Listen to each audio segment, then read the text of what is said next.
Olá, meus queridos amigos e amigas. Bom sábado para todos vocês. Confesso que eu estava até meio perdido no tempo ontem, quando me perguntaram que dia era, eu falei que era quarta-feira, né? Não sabia que era sexta-feira. Os dias estão muito parecidos, né? Quando a gente fica confinado. Hoje um bate-papo super especial com esse cara que eu admiro demais, que hoje em dia é um amigo, né? E um cara com quem eu aprendo muito, o Ciro Gomes, que faz parte aqui do nosso encontro de hoje. Então, antes de falar um pouquinho de como é que vai ser o dia, queria só dar um bom dia aí para o Ciro. Tudo bem, Ciro? Obrigado aí por topar esse bate-papo aí no momento onde as pessoas estão precisando tanto ouvir uma voz lúcida aí. Bom dia, Eduardo. Um abraço a você. Espero que esteja bem aí você com a sua família linda. E, enfim, um abraço para todo mundo que está nos ouvindo. É o que a gente pode fazer, né, Eduardo? Ajudar as pessoas a entenderem nesse momento delicado, grave, mas que nós vamos atravessar. Isso aí. Aqui, Ciro, essa live a gente começou a fazer há pouco mais de uma semana atrás e ela começou, enfim, a ter uma audiência muito grande, ela começou a ou seja, começou a ir com o mesmo horário, começou a ter um roteiro, então a história foi acontecendo, né? E chegamos até hoje em dia num encontro, que é um encontro que dura mais ou menos uma hora, onde eu passo rapidamente as notícias que estão acontecendo fora do Brasil, depois passo as notícias que aconteceram no Brasil, e ontem teve bastante coisa anunciada. E aí eu também, obviamente, faço uma análise pessoal, dou uma opinião pessoal. Eu sempre falo para as pessoas o seguinte: não existe aquela história do cara que é imparcial, todo mundo é parcial, todo mundo tem um lado, todo mundo vê as coisas de um jeito, sob a sua ótica, sob a sua lente, com a experiência que tem na vida, com a sua capacidade de poder processá-las. Mas o mais bacana é o seguinte: aqui, como a gente não tem um patrocínio, não tem propaganda, não tem monetização dos vídeos, não tem nada disso, a gente tem a possibilidade de ser muito, assim, fidedigno aos fatos. É uma coisa muito factual, né? Então, quando você... É até um estudo que eu já trouxe aqui de psicologia social, quando você vê a grande mídia, né? A grande mídia, ela vai muito atrás ou daquela esperança falsa ou do sangue exagerado, né? Porque é isso que traz manchete, é isso que... descoberto a cura, vai todo mundo para ver que notícia é essa. Morreu o fulano, vai todo mundo descobrir quem é que morreu. Então fica uma coisa meio maníaco-depressiva. E aqui, com essa possibilidade de trazer uma coisa um pouco mais factual e até um pouco mais, eu não diria nem serena, que é difícil ser sereno num momento de tanta dor como essa, mas um pouco mais controlado, a gente tem sido capaz de antecipar em alguns dias o que tem acontecido, né, no mundo, né? Então, quando a gente falou hoje, até tem uma notícia que eu vi, né, que está em todos os jornais, dizendo o seguinte: olha, a OMS ontem falou que a vacina vai demorar pelo menos 18 meses. Há uma semana atrás, eu trouxe uma das maiores virologistas e infectologistas, professora da UFRJ aqui, e quando tinha sido anunciado a cloroquina como a cura para o negócio e a vacina já estava descoberta, eu trouxe ela para falar aqui, porque ela tem um lugar de fala de alguém que estuda isso a vida inteira, é uma especialista em coronavírus, né, que são vários tipos os coronavírus, e ela falou: não existe uma vacina que fique pronta em menos de 1 ano e meio, 2 anos, porque você tem todas as fases de uma vacina e é um risco enorme. Você vir com uma vacina, você acha que funciona, gasta uma fortuna, pode ter um monte de efeito indesejado ou pode não funcionar. E hoje, 2 semanas depois, 1 semana e meia depois, a gente vendo isso na OMS. Então tem sido muito importante esse espaço. Eu vou passar rapidamente pelas principais notícias lá de fora, vou parar mais ou menos na metade, te passo a bola, porque eu acho importante você falar um pouquinho, porque tem muita coisa lá de fora, Ciro, que assim, é um bom farol, né, para a gente aqui no Brasil. Isso está acontecendo no mundo já há mais tempo do que no Brasil. Tem países que estão adiantados em relação ao estágio dessa crise, e a gente está andando numa estrada, está vendo um monte de carro caindo no buraco, um monte de carro desviando do buraco. A gente que escolhe se a gente quer cair no buraco que a gente está vendo ou se a gente vai desviar do buraco que alguns estão conseguindo desviar. Então, o ponto é o seguinte: nos Estados Unidos, qual é a grande notícia do mundo? Nos Estados Unidos, o negócio parece que realmente entrou naquela fase de perder o controle. Você tem os Estados Unidos como país com o maior número de infectados no mundo, passou os 100 mil infectados nos Estados Unidos, você tem 104 mil infectados, né?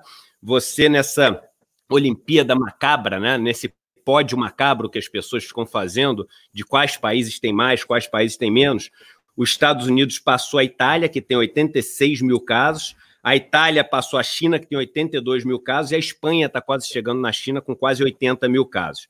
Em número de mortes, você tem dois países onde a situação está muito, muito, muito feia, que são Itália e Espanha, né? Na Itália, você tendo quase 1.000 mortos ontem, na Espanha também quase 1.000 mortos ontem, fazendo com que o número de mortes na Itália esteja já próximo de 10 mil. A Espanha com 5.700 mortos e a China com mais de 3 mil mortos. Os Estados Unidos chegando próximo aí a 2 mil mortos. Essas estatísticas são mais para a gente acompanhar a tendência das coisas, porque a gente está comparando laranja com banana. Tem países que testam muito mais do que outros, tem países que estão em estágios diferentes da doença, ou seja, você tem que muitas pessoas foram testadas, mas as pessoas ainda não estão curadas. A gente deu exemplo ontem aqui da Itália, só 1/4 das pessoas que foram testadas positivo já foram curadas, tiveram alta. 3/4 não tiveram alta ainda, então a letalidade pode ainda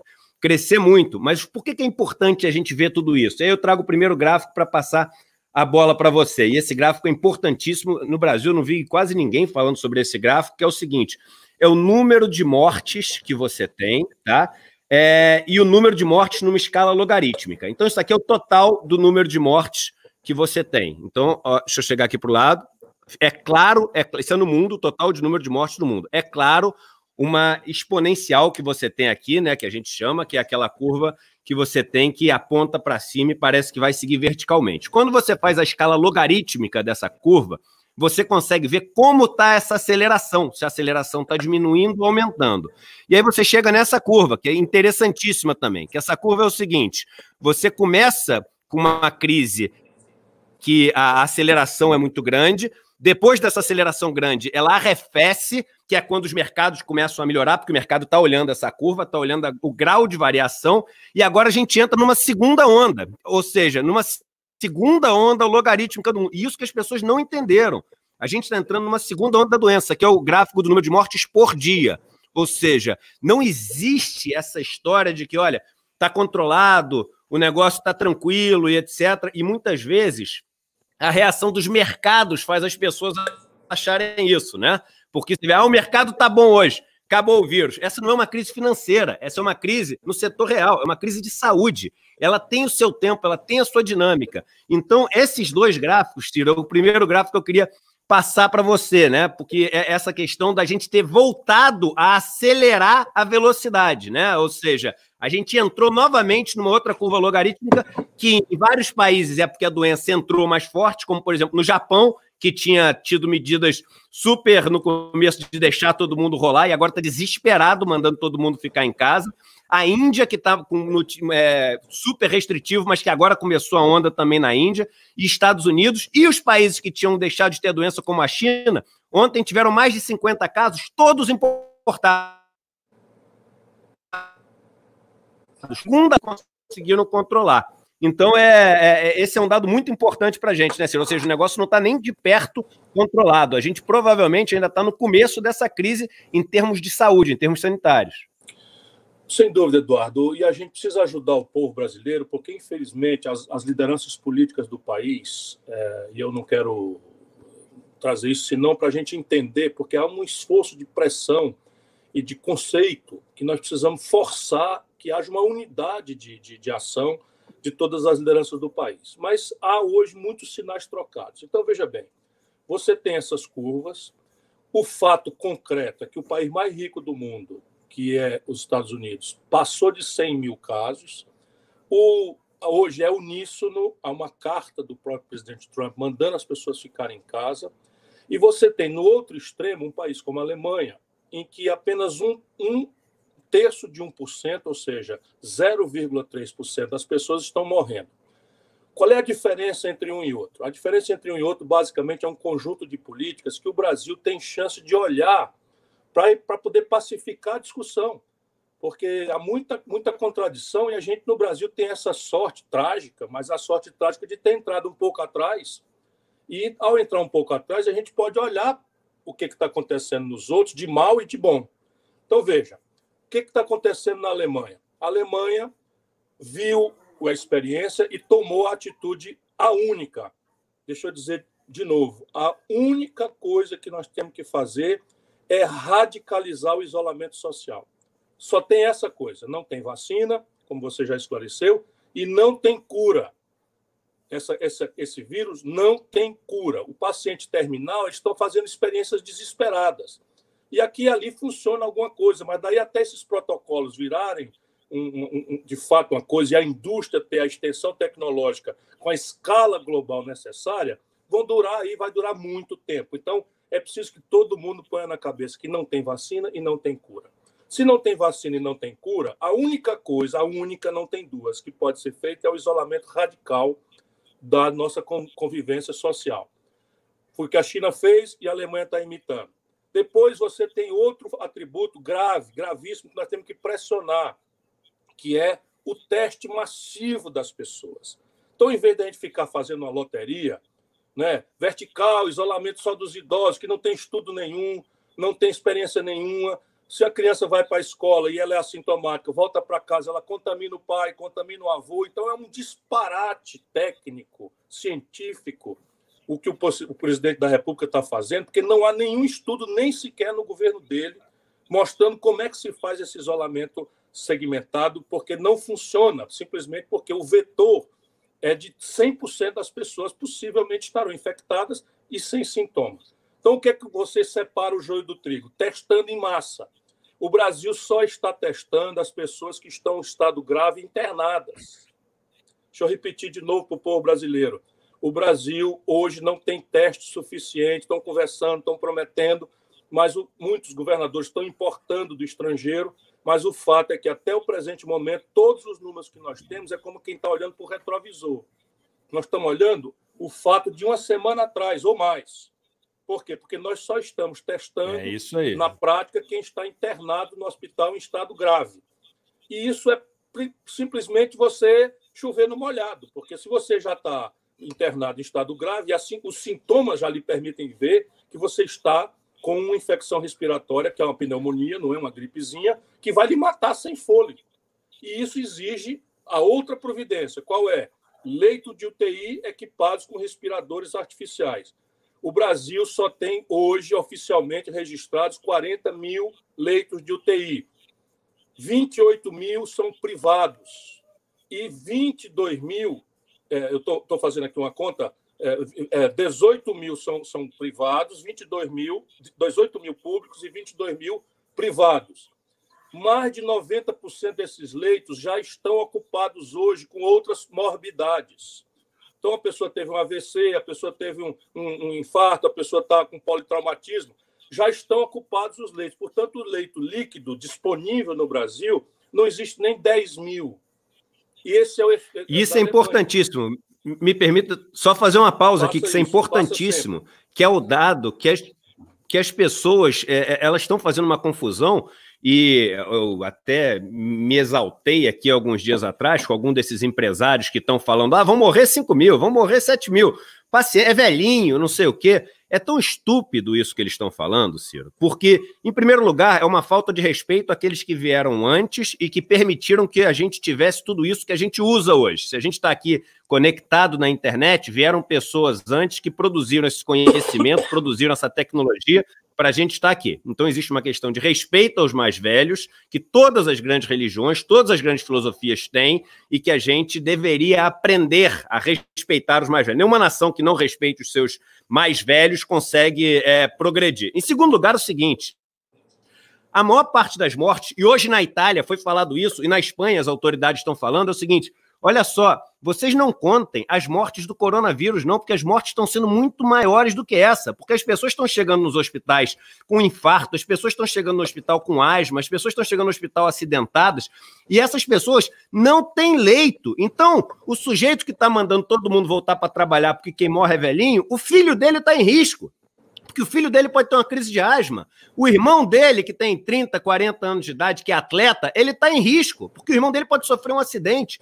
O número de mortes, ele vem, e o que se tenta evitar é isso, com o caos do sistema de saúde. E o caos do sistema de saúde, ele tem proporções, assim, armagedônicas, caóticas. Não existe uma palavra para definir o que significa um sistema de saúde que não pode aceitar ninguém novo no sistema de saúde. É um caldeirão que está cheio e rapidamente transborda, e aí tudo que cair transborda. Não importa de onde venha o que cai nesse caldeirão. Perdão ter te feito essa breve pausa. Você está correto que a gente precisa, para além de espancar o egoísmo, né, o gelo na veia, de ficar fazendo essa escolha falsa entre economia e saúde, isso é uma escolha falsa. Mas os números que eu estou procurando, para não ficar indignado, para não soltar um monte de palavrão que está na minha alma com relação às autoridades brasileiras, ao Bolsonaro, eu quero ver se eu ajudo as pessoas a raciocinarem com a sua própria cabeça. Então, veja bem, a Alemanha é o exemplo bom. E o que a Alemanha fez? Isolamento radical, leito de UTI para todo mundo e testificação para todo mundo. Então, se nós temos essa chance de olhar, a tragédia italiana, não fez o isolamento na hora certa, ficou vacilando, é a mesma história. Na região de Milão, fizeram essa campanha que esses canalhas estão fazendo agora, estipendiado pelo governo Bolsonaro, de vamos trabalhar, o Brasil não pode parar, foi exatamente o mesmo slogan em Milão, onde dos 10 mil pessoas, tem 4.800 pessoas mortas. E essas pessoas morrem sem fôlego.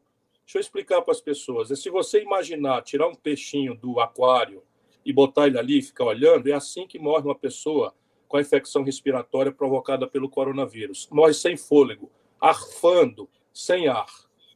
Isso é uma coisa que está acontecendo na Itália e as pessoas, os médicos, estão tendo que optar entre quem vai ter assistência e quem não vai, porque o sistema colapsou e é um sistema muitas vezes mais sofisticado e perfeito do que o Brasil. Isso é o que está acontecendo na Espanha. Então, a gente tem que olhar os dois casos terríveis e a América do Norte está anunciando a falta de respiradores. Hoje, o Trump invadiu a fábrica da General Motors com uma ordem militar, determinando que a General Motors reconvertesse a sua linha de produção para produzir respiradores, porque vai faltar respiradores na cidade mais rica do mundo, que é Nova York. Isso é uma declaração oficial do COI. Então, vamos agora para aquilo Nova York, que já tem 26 mil casos, só e no estado 46 mil casos. 26 na cidade. Cidade. No estado, quase 50 mil casos. Isso. Então, veja, nós temos os dois exemplos, o alemão e o espanhol, o francês também, o italiano e o americano. O alemão recomenda o que nós temos que fazer, isolamento radical. Portanto, raciocínio, meu irmão. O problema não é político de estimação. O problema é o seguinte, cada pessoa na rua contaminada, sem sintoma, contamina 4. 4 contamina 16. 16 contamina 16 vezes 16. De maneira que, nessa progressão, os números foram atualizados hoje pelo Imperial College, que é a instituição mais acreditada, e eles desenvolvem uma equação, sabe? X mais 2 igual a 4. X mais 2 igual a 4, então X igual a 2. É simples de entender.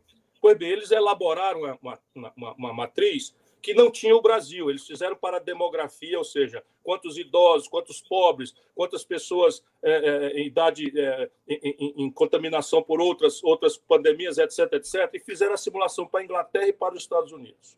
E fizeram em cenários. E hoje eles adaptaram esse cenário para o Brasil, finalmente, porque o mundo inteiro está chocado com o que o Bolsonaro está fazendo. O mundo inteiro está chocado. Acabar isso, nós vamos ter que levar o Bolsonaro a responder pelo que está fazendo no Tribunal de Haia, como genocida, como atentador, como autor de crime contra a humanidade. Mas vamos deixar isso para a hora própria. Agora, a cena é a seguinte. Se não fizer nada, o Brasil pode ter até 1.040.000 mortos. Isso é uma equação gelada, números. Se fizer uma contenção seletiva, que eles não sabem fazer, não há como fazer, o Brasil pode ter 780.000 mortes. E se o Brasil fizer como a Alemanha está fazendo, dado que a gente, vamos lá, não temos os testes, ainda estamos vacilando com o negócio de isolamento social e não temos leito de UTI, mas se a gente fizer como a Alemanha está fazendo, o número de mortes mínimo no Brasil é uma grande notícia, mas serão 44.000 pessoas mortas. Isso no tempo. Nós estamos falando do fim de abril. Portanto, nós temos agora 30 dias críticos para nos coesionar, nos unir. E aí a brincadeira é que é falsa a discussão entre economia e saúde. Por quê? Porque se a única solução para conter a velocidade genocida, assassina do coronavírus é o isolamento radical, então o Brasil precisa pagar para as pessoas ficarem em casa. Isso é simples de entender, pagar para as pessoas ficarem em casa. Ideia que você, eu e todo mundo, mesmo os economistas mais conservadores, menos sensíveis ao drama popular, todos estamos defendendo e o mundo inteiro está fazendo. Então, nesse instante, nós temos o Congresso aprovou uma renda mínima de R$600, que pode chegar a 1.200 por 2 pessoas por família, nas condições de pertencer ao cadastro, priorizando os desempregados, os autônomos, os MEIs e os informais, enfim. E isso não está operacional ainda. Portanto, a sua ideia toma mais urgência ainda. O Senado ainda não aprovou no momento em que eu estou lhe falando, que é inacreditável, porque nos Estados Unidos o socorro veio em 2 dias. 2 trilhões e 200 milhões. Na Índia, em 36 horas. Na Índia, em 36 horas. No Brasil, nós ainda estamos vacilando. Na medida em que o Senado aprove, o governo tem que fazer isso operacional. E não há nenhuma ideia melhor do que a que você apresentou. A Caixa Econômica lançar um cartão de débito e o Senado tem que determinar, agora o que a Câmara não fez, que esse dinheiro seja condicionado a comprar nas empresas que assumam o compromisso de não demitir pessoas e não reduzir salários nessa hora. E, na sequência, um conjunto de providências de crédito, rolagem de dívida, dilação de obrigações tributárias acessórias, uma série de coisas que nós podemos conversar hoje. Portanto, essas 2 providências têm que andar juntas. E o Brasil está vacilando. Estamos desorientados. Imagina, pelo amor de Deus, burgueses brasileiros fazerem carreata na rua, dentro de carrão de luxo, com ar-condicionado, com máscara, para pedir que o povo vá para dentro de ônibus, para estações de metrô e de trem, ficar um empurrando o outro para poder ir trabalhar numa situação dessa. Esses camaradas precisam ser presos, que é o que nós vamos fazer aqui no Ceará.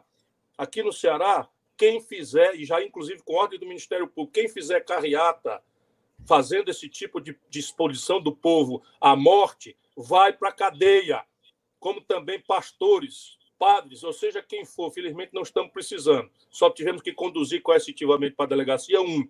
Mas a comunidade aqui está perplexa com essa desorientação. Se você veja, os americanos são hoje o epicentro do coronavírus. Nós conseguimos aqui no Ceará uma liminar proibindo que chegassem voo dos Estados Unidos, porque o Bolsonaro proibiu em todo canto, mas deixou os americanos virem para o Brasil.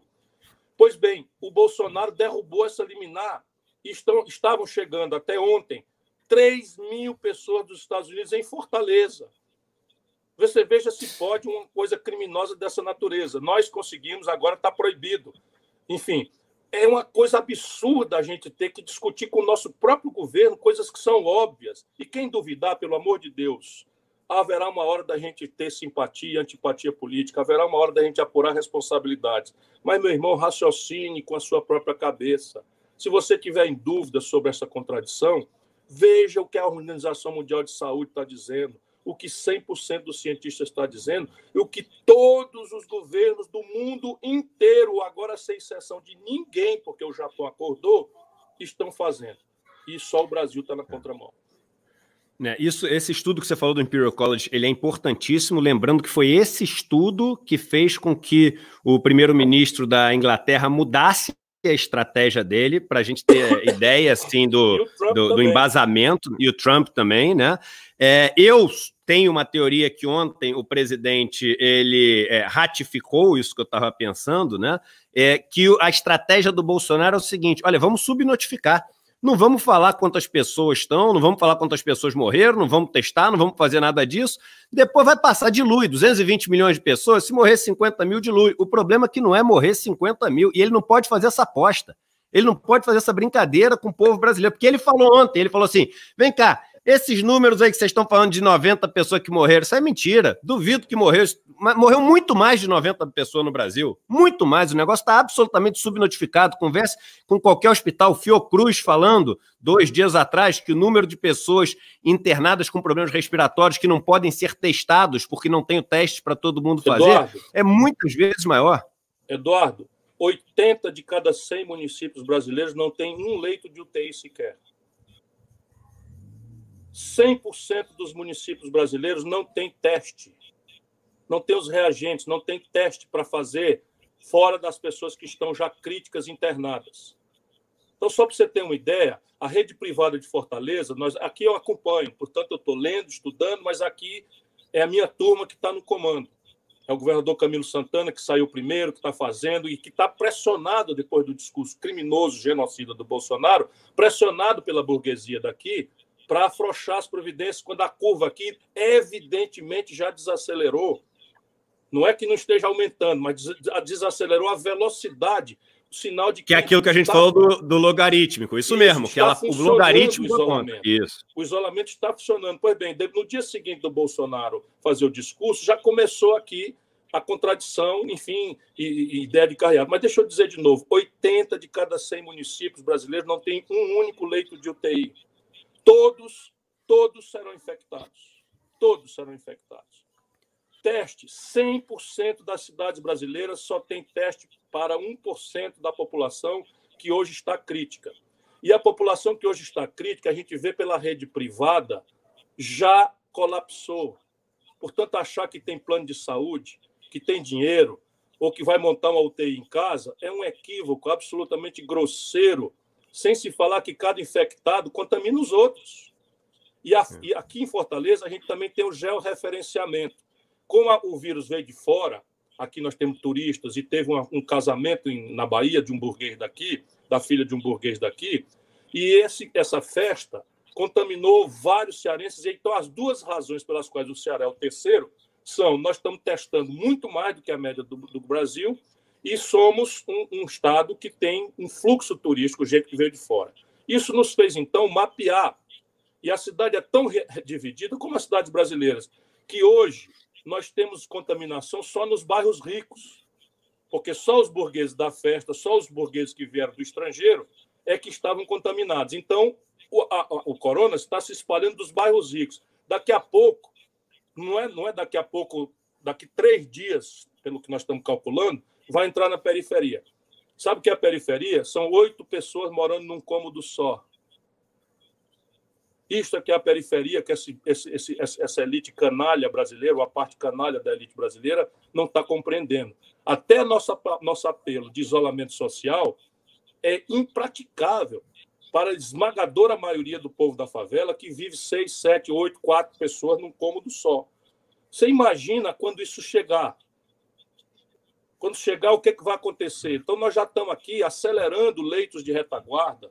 Temos um hospital novo, que era privado, já foi desapropriado, está pronto para receber. Estamos fazendo do estádio Presidente Vargas um hospital de campanha, já faz, enfim. E estamos comprando do estrangeiro, porque o Brasil não tem para vender, em grande quantidade testes. Nós estamos comprando aqui mais de 500 mil testes já pagos, não é? E, inclusive, a gente tem que fazer isso, porque senão não há como sequer fazer o isolamento. Ciro, para começar falando o seguinte, temos 16 mil pessoas ao vivo, isso é audiência de rádio em rede nacional, eu sei porque eu trabalhei numa rádio em rede nacional e tinha vários dias que não tinha essa audiência. É raiva encontrar solo fértil, encontrar embaixadores da informação e que possam levar isso para outras pessoas. Eu queria pedir para todo mundo, como eu peço, não pedi nenhuma vez ainda hoje, que deem um like aqui no vídeo. Quando vocês dão um like, isso entra no algoritmo do YouTube e ele sugere para muitas outras pessoas. Então, batemos todos os nossos recordes hoje. O nosso recorde eram 10 mil pessoas. Já temos 16 mil pessoas ao mesmo tempo, ao vivo aqui. Então, isso é maravilhoso poder levar essas informações às pessoas. O meu apelo a cada uma e a cada um dos que estão nos ouvindo é que raciocinem com a sua própria inteligência.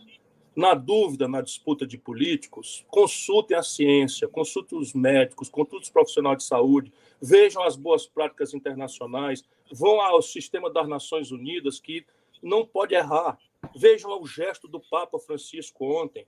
Vejam o que as lideranças realmente sérias do mundo inteiro estão fazendo.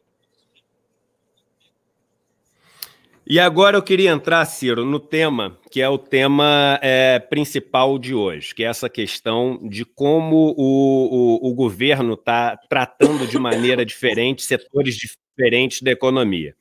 Quando a crise começou a ser uma preocupação grande no Brasil, eu fiz um post no Twitter, e um post que no começo causou até susto. As pessoas às vezes falam assim, mas o Eduardo tem mágoa com o setor financeiro, que ele saiu de lá, não quer ver os outros ficarem ricos, etc.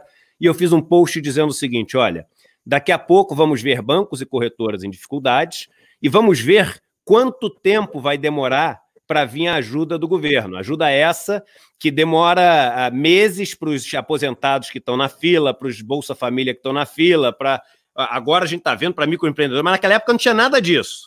O que aconteceu? No momento em que você teve aquela primeira queda muito grande dos mercados, circuit break nos Estados Unidos, no Brasil, etc., o governo anunciou, através da Caixa Econômica Federal, mais de 70 bilhões de reais de ajuda para os bancos e corretoras para comprar os títulos podres, as carteiras dos bancos, em troca de nada, absolutamente nada. O que os bancos tinham que fazer? Não tinham que fazer nada. Aí depois ofereceram linhas para os bancos, da ordem de bilhões. Aí depois ofereceram o seguinte, olha, a gente aceita os teus ativos podres aí, que a gente normalmente não aceita para emprestar dinheiro, nas operações de compromissada, para poder te emprestar dinheiro.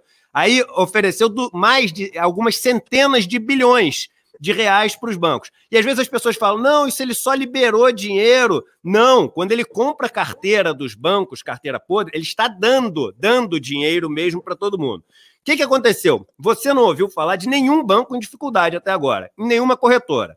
Isso é assim, é incrível a gente não ter ouvido falar de nenhum banco ou corretora em dificuldade na maior crise, maior do que de 2008, que a gente viveu, que a nossa geração já viveu nos ativos financeiros, como um transbordamento, como uma consequência dessa crise na economia real que parou no mundo inteiro.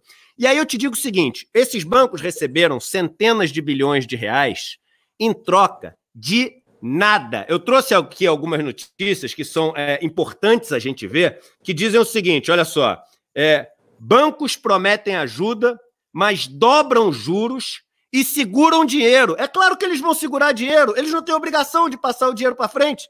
Eu fiz pesquisa aqui com alunos meus que prestam serviço para endividados, eles falaram o seguinte, dos endividados que foram no banco tentar renegociar a dívida, aquela que o governo falou que eles tinham direito a postergar por 2 meses, etc., 75% não conseguiu, Ciro. Porque o cara falou, eu não entendi direito, eu não sei qual é o prazo, não sei como é que é. E aí eu quero falar um outro dado aqui que é importante para as pessoas. As que conseguiram, gente, não tem moleza nenhuma. Esse postergamento, o cara está pagando juros ainda. O banco está só fazendo o seguinte, olha, eu deixo você pagar daqui a um tempo, mas com taxa de juros. E eles estão aumentando essa taxa de juros. Cartão de crédito, cheque especial, você foi super enfático na tua campanha, falando dos mais de 60 milhões de brasileiros com nome sujo, porque tem dívidas que saqueiam, sequestram toda a riqueza que eles conseguem gerar com o trabalho deles. Cheque especial e cartão de crédito, que é na ordem de 100%, 200%, 300% ao ano, nada nas regras para poder fazer isso, nada. Ontem o governo anunciou uma ajuda aos pequenos e médios empresários, dizendo o seguinte, olha, e assim foi a manchete, olha como esse negócio é leviano, me perdoe usar essa palavra, Ciro, mas é leviano, o governo falando assim, agora o governo vai pagar o salário dos trabalhadores. É mentira, não é o governo que vai pagar o trabalho dos trabalhadores, é a empresa, porque o governo não deu um centavo, ele emprestou o dinheiro a 3,75% ao ano, o governo não está pagando um centavo. Quando você tira todas essas operações de crédito que você teve, que crédito o cara vai ter que te pagar lá na frente, a ajuda de verdade que você tem no Brasil, ela é da ordem de 2% do PIB. É baixíssima, porque você tem que tirar tudo que o que você está emprestando, ou que você está adiantando de dinheiro, o cara não vai receber na frente, ou que você está postergando de coisa que ele vai ter que pagar, ele vai ter que pagar na frente do mesmo jeito, aí é ajuda. Na Alemanha é mais de 30% do PIB. Nos Estados Unidos é 10% do PIB, parece pouco, mas é porque é o maior PIB do mundo. Na França, na Espanha, na Itália, é tudo 20% do PIB. O Brasil é 2% do PIB. E aí eu vou te contar, e passo a bola para você, Ciro, eu vou te contar a história que vai acontecer. O que vai acontecer é o seguinte: no Brasil, os bancos eles estão sendo mantidos vivos e saudáveis durante toda essa fase da crise. Desde o primeiro dia, todos os bancos mantidos vivos e saudáveis. Não estão tendo que ter contrapartida nenhuma. Podem mandar embora, podem emprestar na taxa que eles quiserem, podem fazer o que eles quiserem. E as pessoas, elas estão afundando na areia movediça e a estratégia do governo é o seguinte: eu vou te ajudar. Toma mais areia movediça. Está dando mais dívida, mais dívida, mais dívida e não protegendo em nada as dívidas. Quando passar essa crise, porque ela vai passar, porque toda crise passa, sabe o que vai acontecer? A população brasileira, as pequenas empresas, as médias empresas vão estar completamente endividadas. Completamente endividadas. E os bancos absolutamente saudáveis. Os próximos 5 anos, pelo menos, escutem o que eu estou dizendo, está gravado aqui, temos aqui um número recorde de pessoas nos assistindo, então, assim, é bom que fica registrado aqui o negócio que a gente está falando, ó, exatamente nesse momento, 18 mil pessoas nos assistindo. Os próximos 5 anos dos trabalhadores brasileiros, dos pequenos empresários e dos médios empresários, toda a riqueza que eles gerarem vai servir para pagar dívida que foi acumulada, não foi aliviada e não foi ajudada ao longo dessa crise. E aí você sabe o que acontece com a economia, o efeito prático, para não parecer que isso é só retórica? Quando você pega toda a sua capacidade produtiva e tudo que ele gera de riqueza vai parar e acumular no setor financeiro, que é o setor que não produz absolutamente nada, o que acontece com a produtividade do país, Ciro? A produtividade do país vai desmoronar. A produtividade do país ao longo dos próximos 5 anos vai desmoronar. E finalizar falando o seguinte, para vocês que acham que o governo fez para a pequena e média empresa ontem, que é dar dinheiro, a taxa Selic ao ano, emprestado para eles poderem fazer suas atividades, produzir, etc., vocês acham que isso é moleza? E se eu falar para vocês que existe um tipo de empresa que consegue pegar dinheiro emprestado abaixo da Selic quando ela quiser? E se eu falar para vocês que essas empresas que pegam dinheiro abaixo da Selic quando ela quiser, essas empresas não produzem absolutamente nada? E se eu falar para vocês que essas empresas são as que têm o maior lucro do Brasil? Estamos falando dos bancos. Então as pessoas estão entendendo agora o que é essa ajuda que o cara deu ontem. Não tem dinheiro nenhum novo do governo. É muito importante as pessoas entenderem a bomba que o Brasil está criando por causa de uma patologia do senhor Paulo Guedes, que está querendo provar a tese de Chicago, a de que você não pode ter nenhuma interferência do Estado, o Estado mínimo só pode ter despesa quando você tiver uma receita, que você tem que ter o superávit, no meio da maior crise da nossa geração. Isso vai ter um impacto na produtividade brasileira, no endividamento das famílias e no fluxo de concentração de renda ao longo dos próximos anos, catastrófico na civilização que a gente mora aqui no Brasil, na sociedade que a gente mora aqui no Brasil. A gente está prestes a viver os anos mais dramáticos em termos de desigualdade, pobreza e falta de perspectiva no Brasil. Olha, Eduardo, eu acho, concordando com 100% do seu relato contemporâneo, mas eu tenho uma convicção, isso é o que eu estou nessa quarentena amadurecendo e pensando muito, que a humanidade será outra em 3 meses. Os valores serão outros. E algumas coisas que são muito criptografadas, são muito difíceis do povo entender, elas serão todas desmascaradas pela crueldade dessa crise sanitária e econômica que a humanidade e o Brasil vão viver. Vão viver para ninguém negar. Então, distribuir responsabilidades vai ser quase ocioso, porque é tão chocante o que vem por aí, é tão grave, é tão transcendental, que essa ideia de uma sociedade centrada no consumismo, a ideia de que um país como o Brasil, 210 milhões de pessoas, pode manter 5 bancos nadando em dinheiro enquanto a sociedade inteira e sua base produtiva vão para o vinagre, isso tudo vai ficar chocante. Mas vamos agora no concreto, porque agora estamos na fase da pressão. Então, que as pessoas entendam. Haverá uma hora da disputa política, dos valores, dos conceitos e de apurar responsabilidades. Mas agora, o papel de quem tem seriedade, responsabilidade, informação, é denunciar para criar uma corrente de opinião para pressionar o governo a mudar de rumo. Então, vamos lá. Primeira providência, Caixa Econômica, mandatada pelo governo Bolsonaro, disponibiliza 75 bilhões de reais para comprar carteira bichada de financiamento de carro, de crédito consignado. Então, deixa o povo entender. Isso é dinheiro público. Toda a diferença entre o dinheiro que a Caixa emprestar subsidiariamente e que não receber, no fim, como ela pertence ao governo, vai ser abatido de dividendo, vai ser abatido, enfim, da rentabilidade da Caixa, etc, etc. Então, é dinheiro do povo. Deixa eu dizer para vocês todos, 63 milhões de brasileiros e 700 mil pessoas que chegaram no coronavírus já com nome sujo no SPC, não tem nada a ver com coronavírus, vai piorar muito, como você está relatando, precisaríamos de 25 bilhões para girar e consolidar essa dívida. 25, porque 240 bilhões é o passivo total dessas famílias, inflado por juro, mora, correção monetária, multa, abuso, etc, etc., de maneira que nos leilões do Serasa, o desconto é 90%. Se você desconta 90% de 240 bilhões, nós estamos falando de 24 bilhões. Então, um terço dos 75 bilhões, a Caixa poderia renegociar, limpando o nome de todos os brasileiros que estão humilhados no SPC e indo diretamente no primeiro motor da ativação da economia, que é o consumo das famílias, que depende de emprego, renda e crédito. Então, essa é uma escolha. Eles fizeram a opção de o seguinte, então o banco tal, vamos lá, o Banco Itaú tem uma carteira em que ele emprestou dinheiro para a turma comprar carro. A turma não está dando conta de pagar, porque o desemprego está aumentando, porque a renda caiu, porque a inadimplência aumentou, etc, etc. Então, essa carteira do financiamento dos carros está bichada. E não adianta eles irem buscar na justiça para tomar o carro, porque nem a justiça dá vazão pela quantidade. Então, o que está fazendo o governo Bolsonaro? Está dando dinheiro público para comprar a carteira bichada de financiamento de carro do Banco Itaú e dos outros bancos e ficar com essa carteira bichada nas costas do povo brasileiro.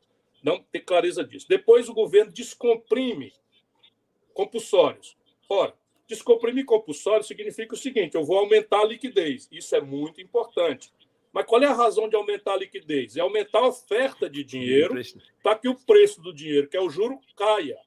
Só que o governo faz unilateralmente e não obriga ninguém, nenhum banco, a recebendo essa montanha de dinheiro, baixar o juro. O que é que nós estamos assistindo? Ontem, o Banco Itaú, Bradesco, a Crefisa, todos esses bancos, eu gosto de dizer o nome, todos eles aumentaram a taxa de juros. Isso, para mim, que sou professor de direito, isto é crime. É aproveitar uma crise sanitária para explorar a população. Então, o juro do cartão de crédito subiu ontem para 399%. Ou seja, o governo está descomprimindo o compulsório, teoricamente a liquidez, ou seja, a oferta de dinheiro aumenta, e se aumentar a oferta de banana, o preço da banana deve cair. Pois bem, nós estamos aumentando a oferta de dinheiro com políticas públicas e o preço do dinheiro, que é o juro, está aumentando. Por quê? Porque simplesmente nós não temos governo, ou o governo que temos vive a serviço, mesmo na hora de uma crise dessa transcendência, vive a serviço dos saqueadores do Brasil que estão aí no baronato, nos super ricos dos bancos. Então, depois você tem as linhas de crédito. Qual é o sentido de você ter uma Selic a 3,75 hoje? Qual é o sentido disso? Isso. Sabe, se eu quero aumentar a liquidez, eu tenho que reduzir a taxa de juros para nada, para zero. Como o mundo inteiro está fazendo, o mundo inteiro está cobrando juro negativo. Mas vamos supor que já seja, porque faz 10, 15 anos que nós temos essa oportunidade, 10 anos desde a crise de 2008, e não se fez. Porque também no Brasil a esquerda, dita esquerda, serve ao mesmo sistema financeiro desde sempre. Então, isso a gente tem que ter clareza, vamos discutir depois essas responsabilidades políticas. Mas o fato é o seguinte, se eu empresto a 3,75 para as pessoas, eu tenho que obrigar que essas pessoas tenham acesso a isso mediante condição.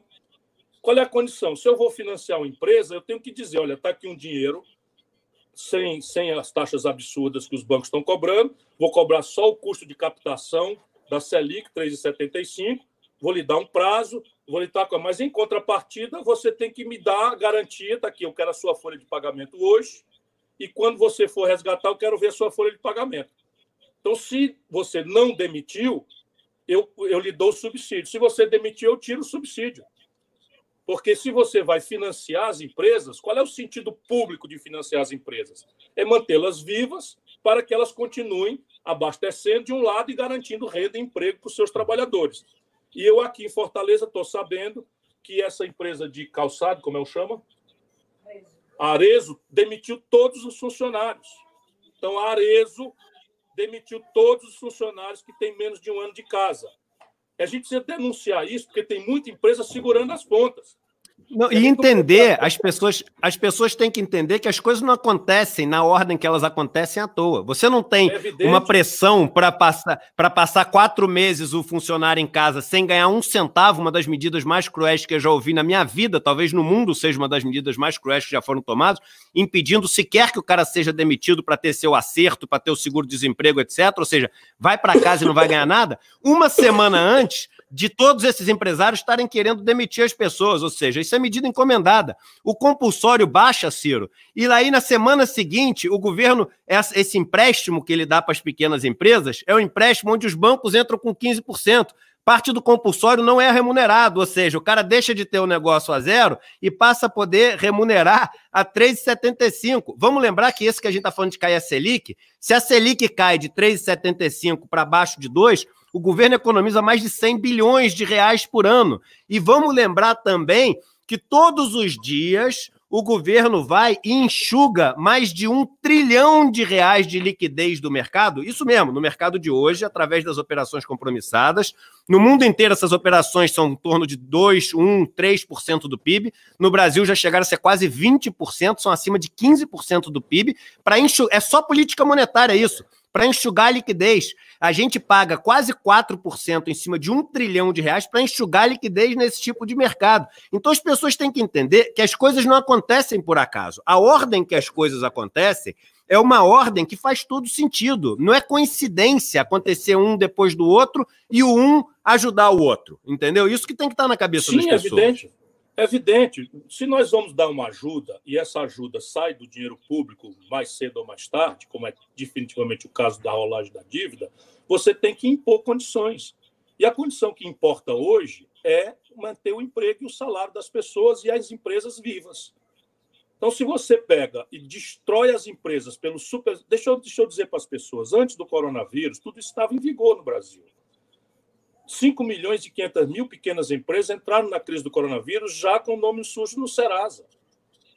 Já com essa política de juros estúpida. O mundo inteiro faz 10 anos que tem juro negativo. O Brasil, no governo Dilma, botou o juro em 14%. Enfim, isso é o que nós precisamos aprender depois. Mas agora, o que importa é o seguinte, exigir que todas as providências sejam impostas na solução das empresas, que são fundamentais, mas mediante uma condição. Só vai ter direito ao subsídio, como tem que ter pressa, empresta agora, mas assina aqui embaixo dizendo que no dia do seu pagamento você vai ter que demonstrar que está com os mesmos trabalhadores que estavam nos outros anos, na ocasião do empréstimo. Essa é a única condição de você ajudar. Se não vai ajudar a empresa para quê? Para uma pessoa ter lucro e botar todo mundo para fora? E lembrando que nos Estados Unidos, antes só te falar, viu, Ciro? A gente tem 20 mil pessoas no Facebook, 6 mil pessoas... Não, 20 mil no YouTube, 6 mil no Facebook, temos 26 mil pessoas ao vivo online, tá? Isso é uma audiência, incrível que a gente está tendo num sábado de manhã, apesar do sábado ser um dia muito parecido com os outros agora. Mas o ponto é o seguinte, nos bancos, em 2008, quando os Estados Unidos fez a ajuda, ele falou o seguinte, olha só, eu vou dar ajuda, mas não tem bônus para executivo. Eu vou dar ajuda, mas tem que limitar o tamanho do salário, porque senão tu vai pegar minha ajuda e pagar para os executivos esse salário, depois você quebra, e aí quebra, divide para todo mundo. Então, isso não é novidade que a gente está falando. Não pode ter saldo de caixa, não pode receber ajuda não pode... Isso. E botar na especulação. Operação de tesouraria, isso mesmo, não pode óbvias. ter. É óbvio, é isso mesmo. Óbvias. Mas, infelizmente, o Brasil está pagando adiantado para os de cima, muito atrasado para a esmagadora maioria da classe média e do povo trabalhador, e fazendo a parte do andar de cima sem condição nenhuma. E eu não estou denunciando isso para estragar a imagem do Bolsonaro. Eu acho que essa responsabilidade nós vamos apurar na hora devida. Eu estou falando isso para a população brasileira reclamar, falar alto, gritar, pressionar, para que eles mudem, porque nós precisamos que haja essa mudança. As pessoas precisam saber que, nesse instante, travas políticas artificiais, derivadas toda dessa mesma ideologia imbecil que nos governa há muitos anos, fazem com que nós tenhamos, ouvindo o dinheiro, ouvindo a conversa hoje, 1,355 trilhão de reais no Caixa Único do Tesouro da União.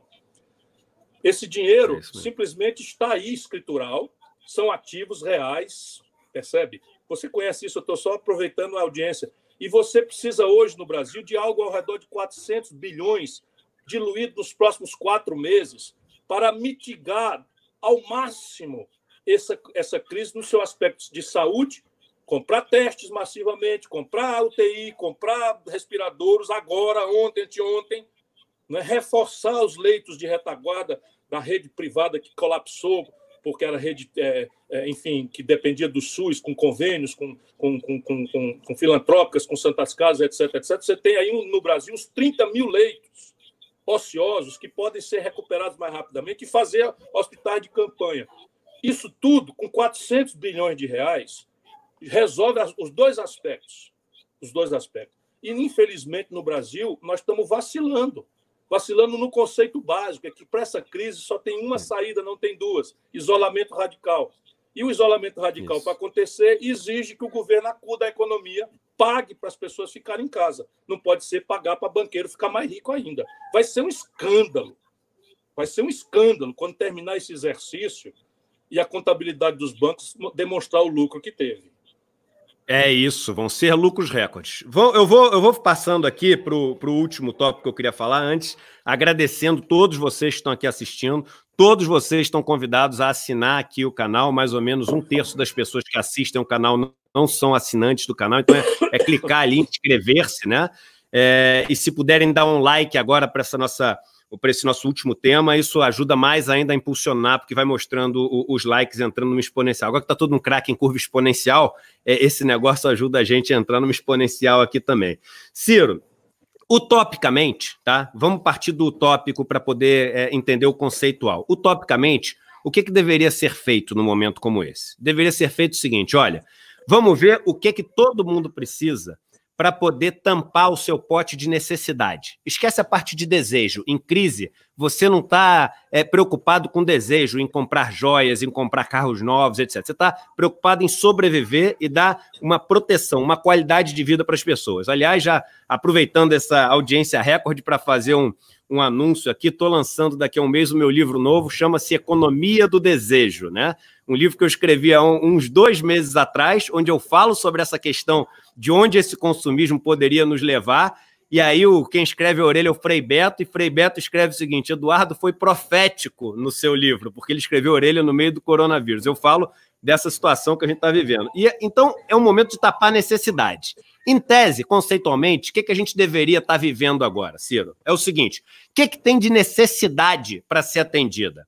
É 300 bilhões? É 500 bilhões?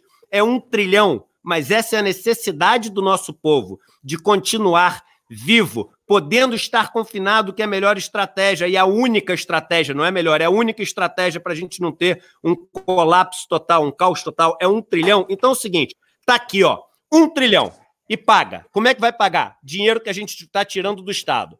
Passou a crise, a gente vai pegar a conta e vai falar o seguinte: olha, agora vamos dividir e vamos ver quem que vai pagar essa conta. Vai pagar, a Constituição diz isso, vai pagar mais quem tem mais possibilidade. Vai pagar menos quem tem menos possibilidade.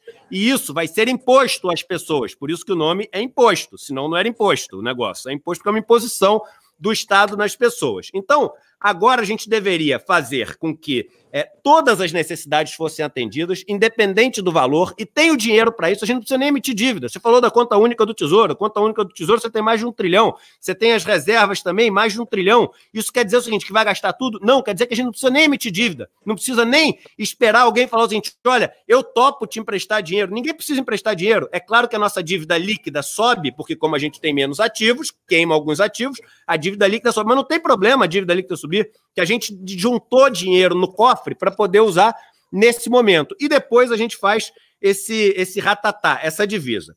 Qual o problema que eu acho que está acontecendo? Óbvio que essa medida dos R$ 600 de ajuda, 1.200 para mães de família, para 2 pessoas na família sendo informais e cumprindo as condições, ela é muito melhor do que a do governo. A do governo era de R$ 200.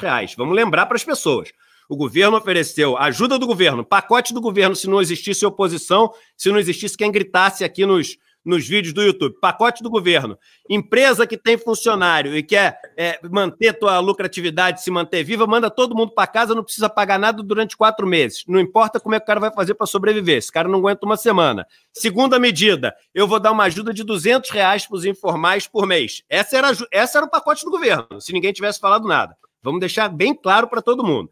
Por que eu fui tão assim enfático na questão de que esse cartão de débito só deveria poder ser usado em empresas cadastradas? Porque nesse momento, Ciro, você tem que trazer todo o fluxo que você pode de riquezas do país para dentro do Estado, para formalidade. Porque o fluxo que você não traz para a formalidade, ele acaba indo dentro da informalidade, que é a iniciativa privada, toda informalidade está na iniciativa privada, ele acaba sendo acumulado nos barões que você chama, né? Nas pessoas que são os que detêm ali o poder, os meios, os grandes conglomerados econômicos. Quando você traz de volta para o Estado pode pegar esse dinheiro e redistribuir de novo, e realocar de novo. Então, a hora que a gente tem agora é uma hora que a gente não pode se dar ao luxo de derrubar R$ 500 bilhões na economia e deixar os 500 bilhões irem para a informalidade, senão não volta nada. E depois a gente tem que gastar mais 500. É hora da gente trazer esse negócio para a formalidade.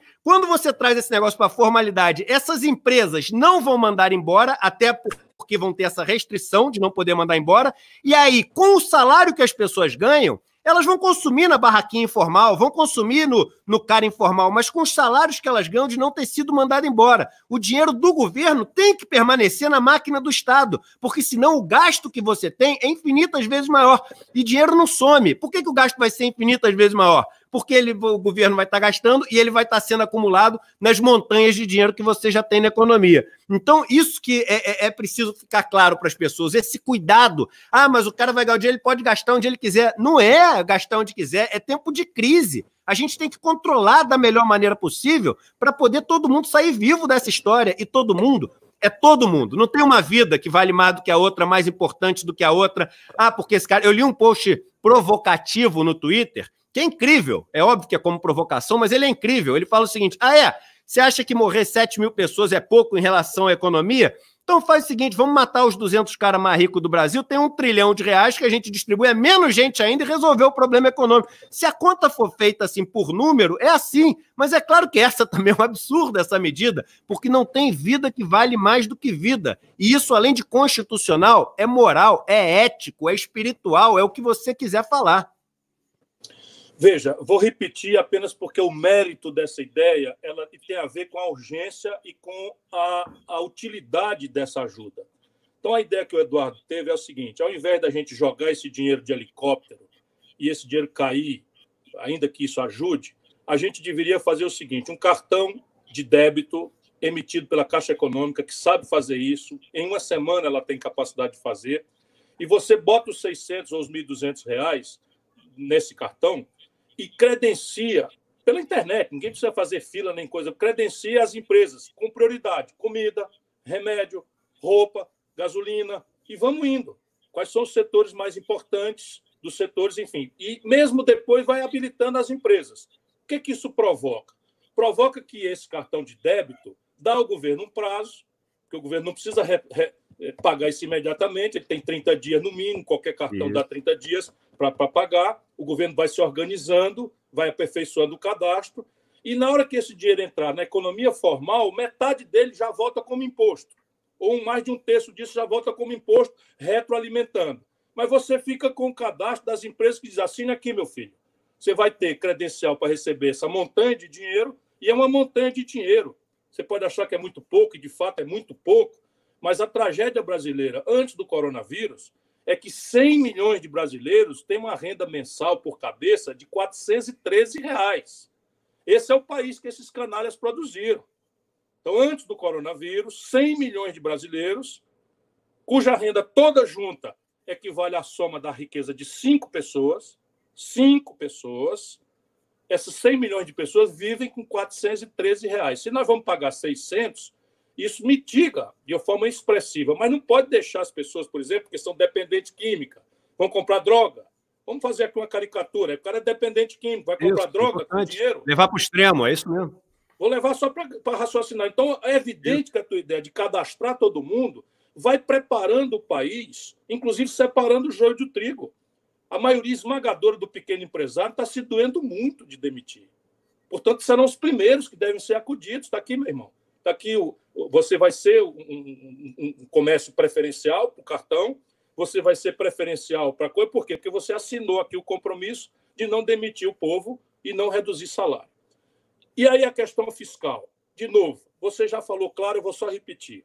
Além do 1,355 trilhão que nós temos no caixa da União e de quase 370 bilhões de dólares multiplicado por 5, isso dá quase 1 trilhão, dá mais de 1 trilhão nas reservas cambiais, o que é que esta gente também está fazendo nesse período? Pegaram 40 bilhões de reais, que significa 200 bilhões de reais, e entregaram na mão de meia dúzia de especuladores que estão atacando o real, aproveitando a tragédia do povo, estão atacando o real de forma especulativa. Em qualquer lugar do mundo, um ataque especulativo desse era cadeia. No Brasil, o governo está indenizando esses canalhas, que é uma meia dúzia de especuladores. Tudo dá para rastrear facilmente no mercado spot de câmbio. Dá para você, o Banco Central sabe... Agora, se tivesse dado ajuda para os bancos e obrigado a zerar as carteiras de tesouraria, ia ter essa especulação toda que está tendo, Ciro? Nenhuma chance. Não ia. Nenhuma chance. Você dá mais dinheiro para eles especularem contra o real e indeniza a especulação com dinheiro público da reserva cambial. Então, assim, tem um bocado de crime aí para ser apurado. E o Brasil haverá a hora, quando a gente tiver o desastre de chorar 40 mil mortes, na pior hipótese, na melhor hipótese, 40, 44 mil mortes, espero que Deus mostre que eu estou errado, o povo brasileiro vai ficar querendo saber quem são os responsáveis. Haverá hora disso. Mas vamos lá. Se nós pegarmos a reserva cambial e do coisa, nós não precisamos expandir a dívida tão rapidamente. Mas expandir a dívida, 5, 6, 7, 8% do PIB, que talvez seja o máximo que é necessário, nós estamos falando aí de 8 vezes 7, 56, 560 bilhões de reais. A gente esconjura o epicentro dessa crise e atenua dramaticamente o efeito extraordinariamente grave que já está dado. Essa aqui é a grande ilusão. A humanidade vai experimentar uma das maiores depressões econômicas da sua história e o Brasil, como já entrou predisposto, já entrou fragilizado, vai ser muito pior. O que nós estamos sugerindo aqui, esse imbecil desse presidente que nós temos, é porque não está vendo. É a única saída para ele não ser linchado na rua.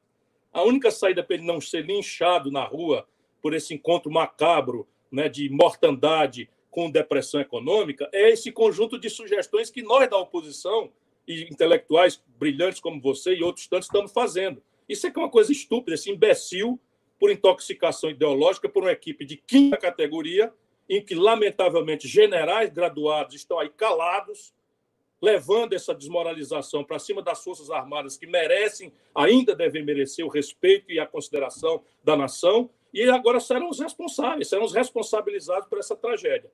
Mas repare uma coisa, e de onde é que vai vir o dinheiro no futuro para equilibrar as coisas? Vou propor aqui, sem cansar o seu ouvinte, só para as pessoas verem como o Brasil é tão estúpido que as saídas estão na nossa cara, diferente de outros lugares do mundo. Por exemplo, se nós cobrarmos um tributo sobre lucros e dividendos empresariais, se nós cobrarmos, que o mundo inteiro cobra, se nós cobrarmos um tributo de 0,5% a 1% sobre as grandes fortunas acima de 22 milhões de reais, sobre o patrimônio, se nós fizermos um pente fino e cortarmos 20% das renúncias fiscais, mantendo só aquelas que realmente se comprometerem a manter os empregos e salário, nós arrecadamos 300 bilhões de reais por ano.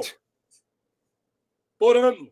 Sem nenhum conflito alocativo. Nenhum conflito alocativo, porque são tributos sobre patrimônio que não geram nenhuma distorção na competitividade sistêmica da economia brasileira e em linha com a melhor prática de todos os países do mundo. Todos os países do mundo fazem isso. Na América do Norte, o imposto sobre grandes heranças, a alíquota mínima é 29%. No Brasil é 4%. Portanto, ninguém se preocupe com o futuro, porque o Brasil, se vencer politicamente essa tragédia, a gente tem como resolver essa equação. Nós estamos precisando de 500 bilhões, 600 bilhões, a gente acha isso em 2 anos. sem nenhuma distorção alocacional e sem falar que o dinheiro está ouvindo hoje a conversa para a gente adiantar os serviços nesses dois grandes ativos, a conta única do Tesouro Nacional e as reservas cambiais. Eu queria ir finalizando aqui, Ciro, em primeiro lugar, agradecendo demais assim, o seu tempo, né, que eu imagino como deva estar escasso, a preocupação que você tem tido, o posicionamento.